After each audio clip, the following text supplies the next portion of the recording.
శుభోదయం. ప్రభువైన యేసుక్రీస్తు నామములో వందనాలు తెలియజేస్తూ పరిశుద్ధమైన దేవుని గ్రంథములో నుండి కీర్తనల గ్రంథము 79వ కీర్తన 10వ వచనం. వారి దేవుడు ఎక్కడ ఉన్నాడని అన్యజనులు పలకనేలా మేము చూచుచుండగా ఓదార్చబడిన నీ సేవకుల రక్తమును కూర్చిన ప్రతిదండం జరిగినట్లు అన్యజనులకు తెలియబడనిమ్ము. ప్రార్థన చేద్దాం. పరిశుద్ధమైన స్తోత్రాలు చదివిస్తూ వాక్యం ధ్యానిస్తుండగా ఈ సన్నిధి మాతో ఉంచి నడిపించి మన యేసు నామములో ప్రార్థించడం వేడుకుంటున్నాం తండ్రి. ఆమేన్. దేవుడు సర్వలోకములో ఉన్న మానవులందరినీ ఆయన ప్రేమించే దేవుడై ఉన్నాడు. దేవుడు అందరికీ ప్రభువై ఉన్నాడు. అపొస్తలుల కార్యము 10:36లో చూడగలం.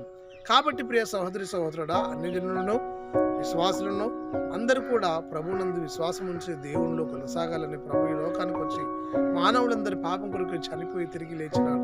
కాబట్టి ప్రియ సహోదరి సహోదరుడా, నీవు నేను కూడా రక్షణ పొంది క్రీస్తు సాక్షిగా సంఘములు సమాజంలో నిలబడాలి.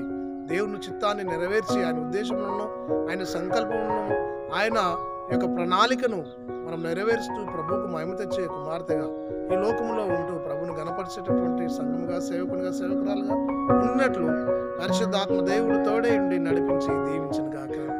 ఆమేన్. మహోన్నతుల స్తుతి స్తోత్రాలు చెల్లించుకుంటూ వాక్యము ధ్యానిస్తుండగా మీ సన్నిధి మాతో ఉంచి నడిపించి దీవించి ఆశీర్వదించమని ఆన్లైన్లో వీక్షిస్తున్న వారికి కూడా ఆశీర్వదించమని యేసు నామములో ప్రార్థించి అడుగుతున్నాం తండ్రి.